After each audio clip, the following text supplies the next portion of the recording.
ಇಂದೇ ಡೌನ್ಲೋಡ್ ಮಾಡಿ ಮತ್ತು ನಿಮ್ಮ ನೆಚ್ಚಿನ ಶೋಗಳನ್ನ ಆನಂದಿಸಿ. ಆದ್ರೆ ನನ್ನ ಬದುಕು ಅಮಾವಾಸ್ಯೆ ರಾತ್ರಿ ಥರ ಆಗೋಗಿದೆ ದುರ್ಗಾ. ಕತ್ಲಲ್ಲೇ ಮುಳುಗಿ ಹೋಗ್ಬಿಟ್ಟಿದೆ. ಅದು ಯಾವತ್ತೂ ಹಾಗೆ ಇರುತ್ತೆ ಅಂತ ಅನ್ಸುತ್ತೆ ದುರ್ಗಾ. ಸೂರ್ಯಂಗೂ ನನ್ನ ಜೀವನದಲ್ಲಿ ಕತ್ಲು ಕಳೆಯೋದಕ್ಕಾಗಲ್ಲ ಇರೋ ಅಂತ ಅನ್ನಿಸ್ತಾ ಇದೆ.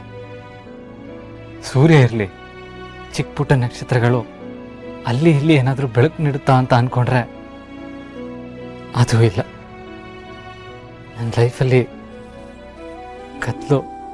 ಕತ್ಲಾಗಿ ಉಳಿದು ಬಿಡುತ್ತೇನೋ ಅಂತ ಅನ್ನಿಸ್ತಾ ಇದೆ.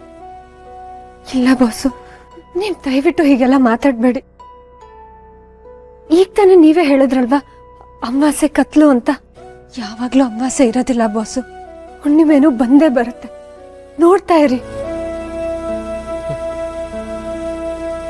ನನ್ನ ಹಿತನ ಒಂದು ಮಾಡೋದಕ್ಕೆ ನೀನು ತುಂಬ ಪ್ರಯತ್ನ ಪಟ್ಟಿದ್ಯಾ ದುರ್ಗಾ, ಅದು ನನಗೆ ಚೆನ್ನಾಗಿ ಗೊತ್ತು. ಆದರೆ ನನಗೆ ಒಂದು ಕಟು ಸತ್ಯ ಅರ್ಥ ಆಗಿದೆ. ಇದ ಯಾವತ್ತೂ ನನ್ನ ಆಕ್ಸೆಪ್ಟ್ ಮಾಡ್ಕೊಳ್ಳಲ್ಲ. ಅವಳು ನನ್ನ ಹೇಟ್ ಮಾಡ್ತಾಳೆ, ಹೇಟ್ ಮಾಡ್ತಾನೆ ಇರ್ತಾಳೆ. ಇಲ್ಲ ಬಾಸು, ಪುಟ್ ಮೇಡಮು ನಿಮ್ಮನ್ನ ದ್ವೇಷ ಮಾಡಲ್ಲ. ಅವಳಿಗೆ ನಿಮ್ಮ ಮೇಲೆ ಕೋಪ ಇರ್ಬೋದು, ನಿಮ್ಮ ಮೇಲೆ ಬೇಜಾರಿರ್ಬೋದು, ಅದೆಲ್ಲ ನಾನು ಒಪ್ಕೋತೀನಿ. ಆದ್ರೆ ಅವಳು ನಿಮ್ಮನ್ನ ಖಂಡಿತವಾಗ್ಲೂ ದ್ವೇಷ ಮಾಡಲ್ಲ. ಆ ವಿಷಯ ನನಗೆ ತುಂಬ ಚೆನ್ನಾಗಿ ಗೊತ್ತು. ಅವಳ ಮನಸ್ಸಿಗೆ ಏನೋ ಘಾಸಿ ಆಗಿದೆ. ಅದು ವಾಸಿ ಆಗಕ್ಕೆ ಸ್ವಲ್ಪ ಸಮಯ ಬೇಕು ಅಷ್ಟೇ ಬಾಸು. ದುರ್ಗಾ, ಹಿತ ನನ್ನ ಯಾವಾಗಲೂ ನಾನೇನ ಹೇಟ್ ಮಾಡ್ತೀನಿ ಅಂತ ಹೇಳ್ತಾ ಇರ್ತಾಳಲ್ಲ, ಅದನ್ನ ನನ್ನ ಹತ್ರ ಕೇಳೋದಕ್ಕಾಗಲ್ಲ ದುರ್ಗಾ. ಬಾಸು, ಅವಳೇನೋ ಕೋಪಕ್ಕಾಗಿ ಹೇಳ್ತಾಳಷ್ಟೇನೆ. ಮಕ್ಕಳಿಗೆ ದ್ವೇಷ ಮಾಡೋದಕ್ಕೆ ಬರೋದಿಲ್ಲ ಬಾಸು. ಅಂಥದ್ರಲ್ಲಿ ಪುಟ್ ಮೇಡಮು ಅಂಬಿಕಾ ಅವ್ರ ಮಗಳು. ಹಾಗಂದ್ಮೇಲೆ ಅವಳ ಮನಸ್ಸಲ್ಲಿ ದ್ವೇಷ ಅನ್ನೋ ಭಾವನೆ ಹುಟ್ಟೋದಕ್ಕೂ ಸಾಧ್ಯ ಇಲ್ಲ. ನಿಮ್ಮ ಮತ್ತೆ ಅಂಬಿಕಾ ಅವ್ರ ಒಳ್ಳೆ ಗುಣನೇ ಅವಳಲ್ಲಿ ತುಂಬಿಕೊಂಡಿರೋದು ಬಾಸು. ನೀವೇನೇನೋ ಯೋಚನೆ ಮಾಡಿ ಸುಮ್ಮನೆ ನೊಂದ್ಕೋಬೇಡಿ. ನನಗೇನು ಹಾಗನ್ಸಲ್ಲ ದುರ್ಗಾ. ಎಲ್ಲಿವರೆಗೂ ಅವರಮ್ಮನ್ನ ಕೊಂದಿದ್ದು ನಾನು ಅನ್ನೋ ಭಾವನೆ ಅವಳ ಮನಸ್ಸಲ್ಲಿ ಇರುತ್ತೋ ಅಲ್ಲಿವರೆಗೂ ಅವಳು ನನ್ನ ದ್ವೇಷ ಮಾಡ್ತಾನೆ ಇರ್ತಾಳೆ. ಬಾಸು, ಕೋಪ ಇರ್ಬೋದು, ಆದ್ರೆ ಕೋಪನ ದ್ವೇಷ ಅಂತ ಹೇಳಕ್ ಆಗಲ್ಲ ಬಾಸು. ಪುಟ್ ಮೇಡಮ್ಗೆ ನಿಮ್ಮ ಮೇಲಿರೋದು ದ್ವೇಷ ಅಲ್ಲ ಅಂತ ನಾನ್ ಸಾಬೀತ್ ಮಾಡ್ತೀನಿ. ಆಗ ನೀವು ನಂಬ್ತೀರಾ? ದುರ್ಗಾ,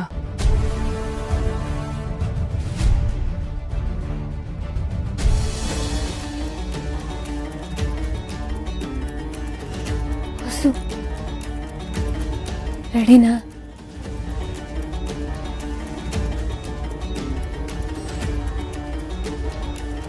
ಅಂಬಿಕಾ ಅವ್ರೆ, ನೀವ್ಯಾಕೆ ಬಚ್ಚಿಕೊಂಡಿದ್ದೀರಾ? ನೀವು ಹೆಂಗೂ ಯಾರಿಗೂ ಕಾಣಿಸಲ್ಲ, ಆರಾಮಾಗಿ ನಿಲ್ಬೋದಲ್ವಾ? ಹೌದಲ್ವಾ? ನನ್ನ ಬುದ್ಧಿಗೆಷ್ಟು, ನನ್ನ ದೆವ್ವ ಅನ್ನೋದನ್ನೇ ಮರಿತೀನಿ. ಮತ್ತು ಗೊತ್ತಾ, ಇದನ್ನೆಲ್ಲ ಯಾರಾದ್ರೂ ಮರೀತಾರಾ? ನೀನು ಮನುಷ್ಯಳು ತಾನೆ, ಅದನ್ನ ಎಸ್ಸಲ ನೀನು ನೆನಪಲ್ಲಿ ಇಟ್ಕೊಂಡಿರ್ತೀಯ. ಅದಿರ್ಲಿ, ದಿನದಲ್ಲಿ ಎಸ್ಸಲ ನೀನು ಮನುಷ್ಯಳು ಅನ್ನೋದು ನಿನಗೆ ನೆನಪಲ್ಲಿರತ್ತೆ? ಯಪ್ಪ, ನಿಮ್ಮ ಹತ್ರ ವಾದ ಮಾಡ್ತೀನಲ್ಲ, ನೀವೇ ನಂದೇ ತಪ್ಪು. ಹೌದು, ವಾದದಲ್ಲಿ ನಾನೇ ಗೆಲ್ಲೋದು, ನೀನೇ ಸೋಲೋದು. ಈಗಲಾದ್ರೂ ಅರ್ಥ ಆಯ್ತಾ?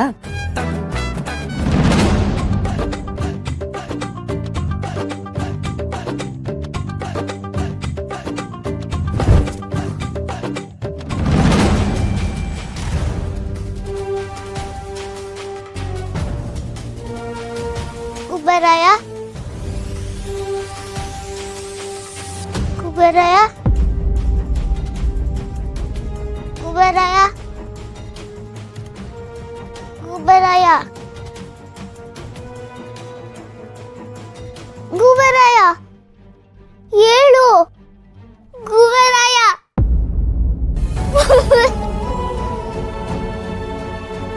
ಏಳು, ನಿಂಗೇನಾಯ್ತು?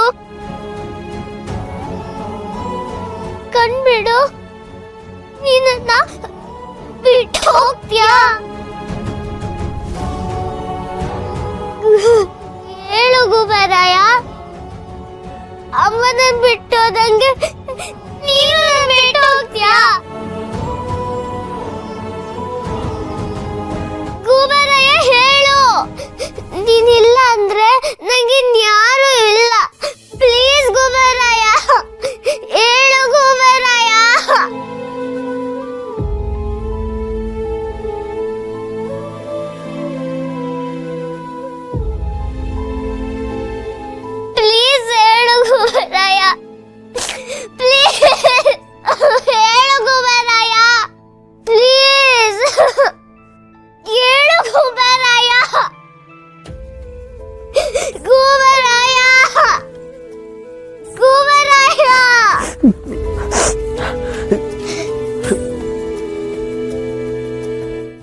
ಯಾಕೋ ಹುಷಾರಿಲ್ಲ ಅನಿಸುತ್ತೆ.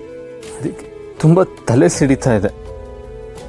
ಅದಕ್ಕೆ ಪ್ರಜ್ಞೆ ತಪ್ಪಿದ್ದೆ ಅನಿಸುತ್ತೆ.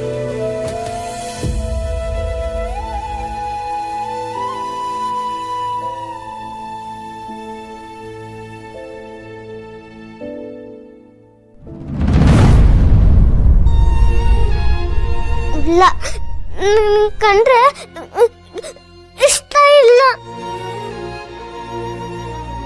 ನಂಗೆ ನಿನ್ನ ಜೊತೆ ಮಾತಾಡಕ್ ಇಷ್ಟ ಇಲ್ಲ.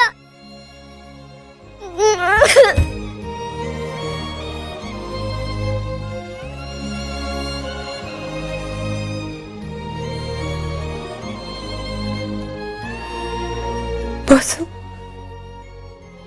ನೋಡಿದ್ರ, ನಾನು ಹೇಳಿರ್ಲಿಲ್ವಾ ನಿಮ್ಗೆ? ಪುಟ್ ಮೇಡಮ್ಗೆ ನಿಮ್ಮ ಮೇಲಿರೋದು ದ್ವೇಷ ಅಲ್ಲ, ಅವಳಿಗೆ ನಿಮ್ಮ ಮೇಲಿರೋದು ಕೋಪ ಮಾತ್ರ. ನಿಮ್ಗೇನೋ ಆಗೋಯ್ತು ಅಂತ ಆತಂಕದಲ್ಲಿ ಎಷ್ಟು ಕಣ್ಣೀರು ಸುರಿಸ್ಬಿಟ್ಲು. ಇದ್ರಲ್ಲೇ ಗೊತ್ತಾಗಲ್ವಾ ಬೋಸು ಅವಳಿಗೆ ನಿಮ್ಮ ಮೇಲೆ ಎಷ್ಟು ಪ್ರೀತಿ ಇದೆ ಅಂತ? ಪ್ರೀತಿ ಇಲ್ದೆ ಕಾಳಜಿ ಇರುತ್ತಾ ಬೋಸು? ಇವಾಗ್ಲಾದ್ರೂ ನಾನು ಹೇಳಿದ್ದು ನಂಬ್ತೀರಾ?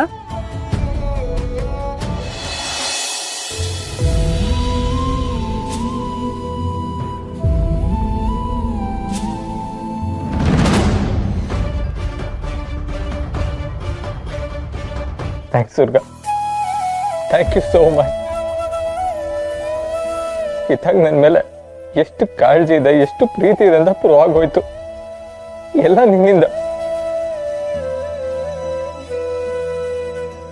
It means a lot to me. You made my day.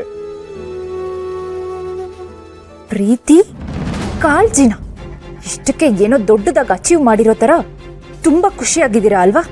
ನೀವು ಖುಷಿಯಾಗಿರೋಕ್ಕೆ ನಾನು ಬಿಡ್ತೀನಾ? ಆ ಖುಷಿನ ಕಿತ್ಕೊಳ್ಳೋದಕ್ಕೆ ನಮ್ಗೆ ಜಾಸ್ತಿ ಟೈಮ್ ಬೇಡ.